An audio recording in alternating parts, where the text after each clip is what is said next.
周日動漫咁啊，今個星期咧同大家繼續講漫動力啊，難得翻到嚟香港，梗係睇晒啲書先啦。今個星期咧就係講志祥嘅單車踩得快就一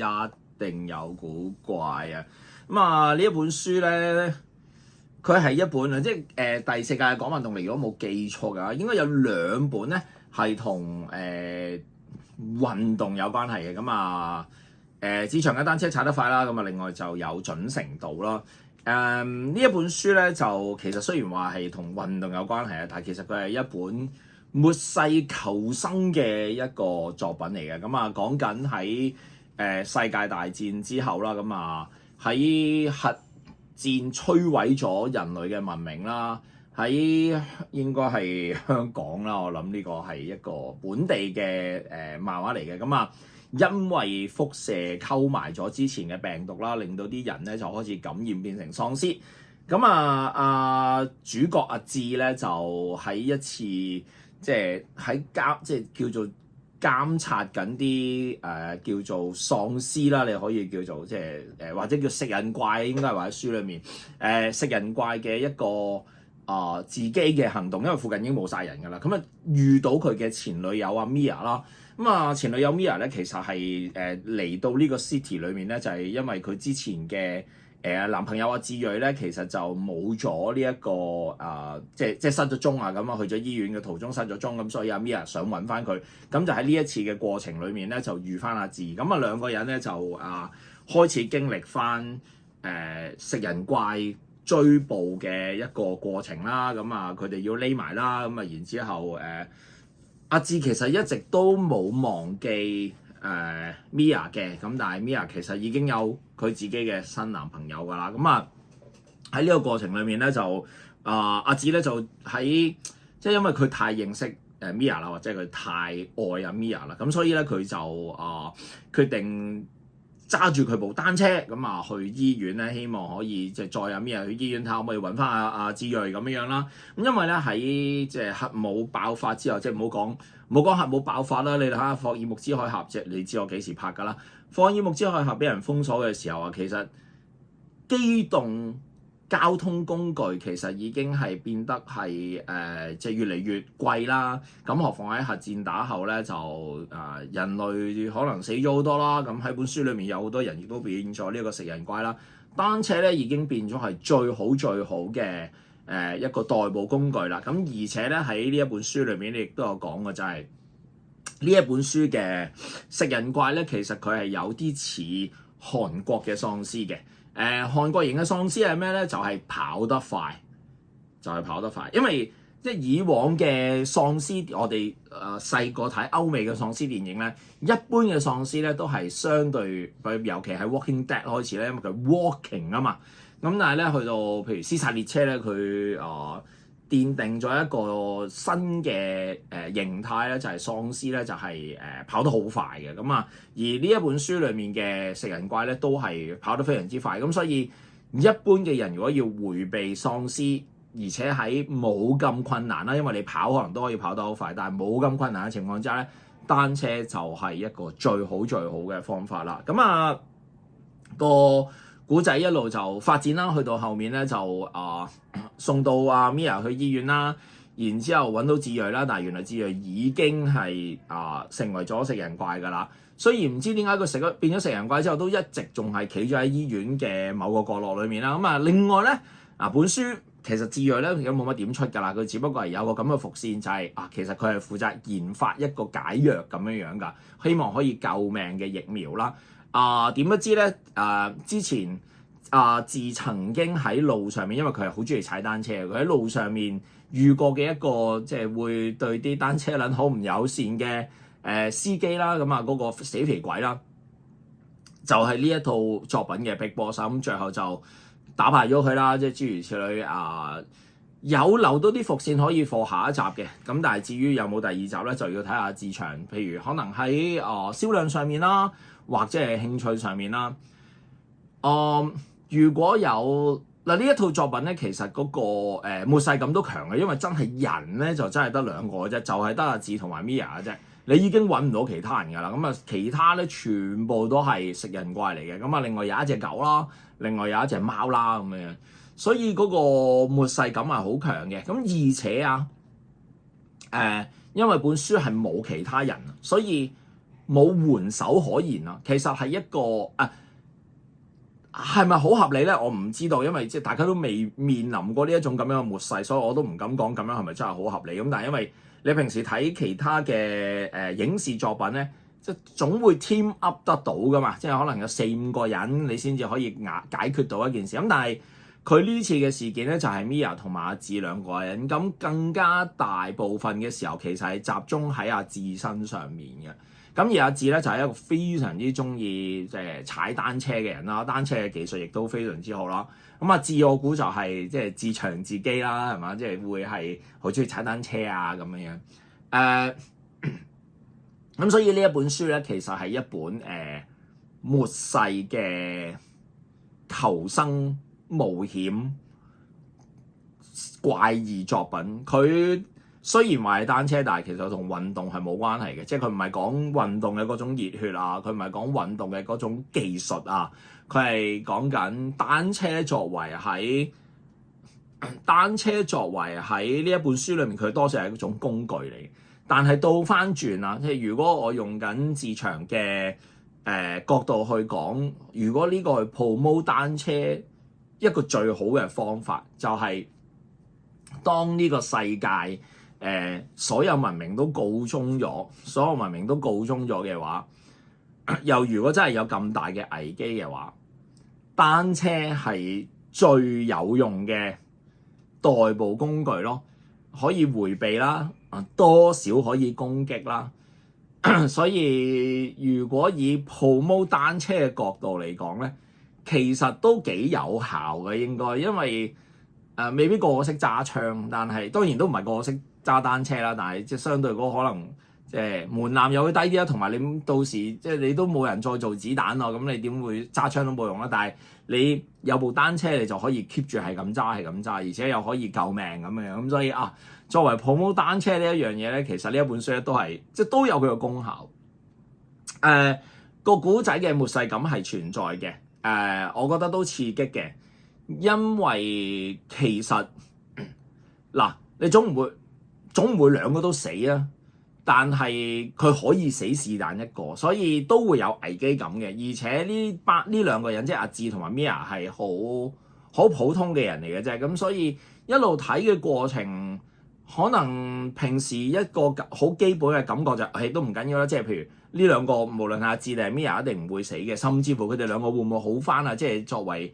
為前度會唔會喺翻埋一齊啊咁樣咁，但係佢愛情嘅元素擺得好淡嘅，咁純粹係講緊自己，即係阿智後悔冇珍惜阿 Mia 咁樣，但係阿 Mia 已經，我覺得佢多少都有利用阿智啦，即係喺兩個人之間嘅關係，但係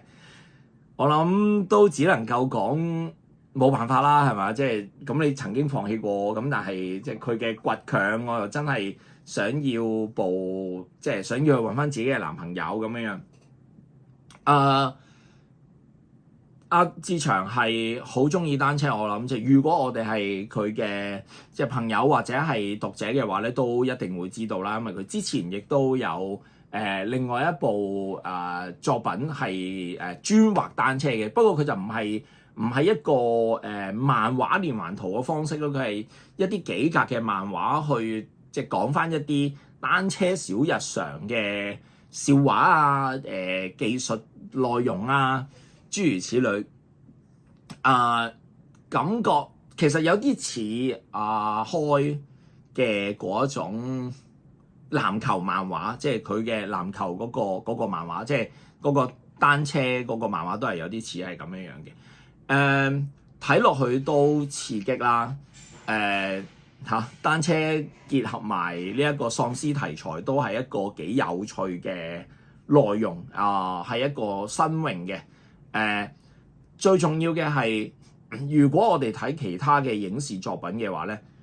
我哋都幾相信單車其實真係好單車咯。佢只係戲裡面，即係呢一個嗰個影視作品裡面嘅，可能係同支棍有關係，可能係同把斧頭一樣，但係喺自強不下嘅單車，你會感受得到單車係其中一個主角嚟嘅，單車係其中一個主角嚟嘅。佢甚至乎可以話係同阿志係合而為一嘅一個角色咯。佢唔會講嘢，因為佢唔係一本咁超現實嘅漫畫嚟嘅。雖然佢係末日世紀，但係所有嘢都係好物理嘅。佢會呢部單車喺呢本書裏面可以被寫得出一種感覺，就係佢係阿志 Mia 肥佬司機嗰隻貓仔嗱，我覺得隻狗反而唔係好多場景嘅。然後就係即係如果志睿叫有名啦，但係佢都係出咗幾格啫。然後單車就係呢一本書嘅角色咯。都幾難得㗎，所以喺呢一個處境底下，可以將可以將一架死物原本只係一個工具，寫到一種我感覺得到佢係好大量地參與咗喺呢一個作品裏面，成為一個都幾有血有肉嘅。因為譬如佢會甩鏈啦，佢會攻擊啦。冇佢，其實兩個主角係冇做過嘢。當然啦，你可以寫一本書完全冇單車咁咪跑咯都得嘅。但係佢喺即係志祥寫呢一部單車嘅時候，你係 feel 到呢一部末日號係做緊戲咯，係交緊戲咯。所以我覺得可能喺志祥嘅即係近年嘅漫畫或者係工作生涯裏面，佢或者係佢平日嘅生活裏面咧，都多咗好多關於單車嘅朋友啦。佢喺做訪問嘅時候，亦都有講過話，佢應該都預有唔少嘅讀者會係踩單車嘅人。咁加上佢自己本身係好中意踩單車啦，所以佢喺畫單車嘅時候咧，嗰個譬如姿勢啊，單車嘅比例啊，對於佢嚟講係極端嘅嚴謹咯。即係可能就係對於似咩咧？似我哋去畫足球漫畫，諗緊嗰啲姿態、射波嘅姿態、跑步嘅時候嘅動作，我諗就係嗰種執着咯。即係雖然我唔係一個漫畫家啦，但係即係我有時都會畫下啲動作咁，但係你就係嗰種執着咯。咁另外當然啦，即係作為踩單車，佢有好多自己嘅幻想，譬如點樣即係飛過條橋啊，或者係即係踩單車一個人要載住另外一個人，仲孭住好多嘢嗰種嘅即係體能嘅消耗啊，呢啲係佢踩慣單車嘅人可以諗得到嘅嘢。咁所以呢本書以一期元嘅古仔嚟講咧，故事結構啦、敘事啦，都係好完整嘅，而且你係完全感受得到志祥喺呢一部作品裏面投入同對單車嘅嗰個熱情咯。譬如佢話飛過條橋之後，跟住要做阿基拉嗰個動作，即係招牌嘅動作，係即係想做咗好耐啊呢一啲。咁呢啲咧都係你見到一個中意踩單車嘅人先至可以投入到嘅嗰種熱情咯。所以係好睇嘅，係啦，係好睇嘅。關於呢一部作品，我另外諗起一樣嘢嘅就係好似近年嚟咧，自從武肺之後啦，我哋係比較容易咗接受末世嘅香港咯。我哋以往好似比較少啊，因為我哋相對比較少天災啦。好少會突如其來地喺某一個好短嘅時間死好多人。我諗除咗2003年沙士嘅時候，我哋大部分香港人好少經歷一個咁樣嘅處境。但係近年嚟，譬如經過咗武肺，係幾年一段好長嘅時間，然後百業蕭條啊，譬如好似過去幾年後武肺嘅年代，跟住講緊我哋嘅香港嘅零售業啊，其實成個世界嘅零售市道都係咁樣啦，即係或者實體零售市道係咁樣啦，向下滑啦。我唔知我出呢集節目嘅時候，其實無人嗰集出咗未㗎啦？我拍就拍咗㗎啦。咁都會感受得到嘅就係香港人對於末世嘅嗰種理解同埋接受係唔同咗，即係大家都好似會比較多去容易接受咗，或者係明白原來其實香港我哋譬如 let's say 2000年前，我哋成日都可能會 feel 到嘅係即係紙醉金迷啊，係一個好繁華嘅城市啊，好似係唔會熄燈嘅城市啊。但係經過咗過去嘅幾年，我哋係會諗到啊，有一日香港可以係衰敗到變成一個，譬如以無人嘅講法就係一個即係冰河時期啦。咁而呢一度咧就係一個即係滿街喪屍、滿布喪屍啦。雖然喪屍題材我哋都引咗好多嘅即係引入咗好多唔同嘅歐美影視劇集啦，咁甚至乎你話喪屍題材喺香港係咪冇咧？都唔係嘅。譬如我哋睇電影港產片應該唔少人最中意嘅其中一套經典就係生化壽司啦，係咪？都唔係完全冇嘅，但係好似近年嚟係更加容易啲接受咗香港係一個末世嘅一個感覺咯。咁呢個都係幾特殊嘅一種現象嚟嘅。咁啊〜喺漫畫裏面，即係呢一本書就將單車呢一種運動啦，結合咗喺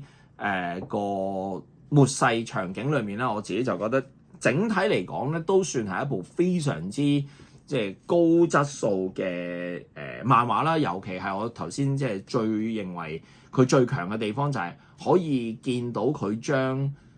單車呢一樣嘢咧，都寫到好似一個 character 咁樣啦，都即係佢唔係好似鬼馬寶寶車咁樣樣嘛，而係佢明明冇交過戲嘅，但係你 feel 到佢好似就係一個 character 咁樣。咁我覺得呢一個就係一個非常之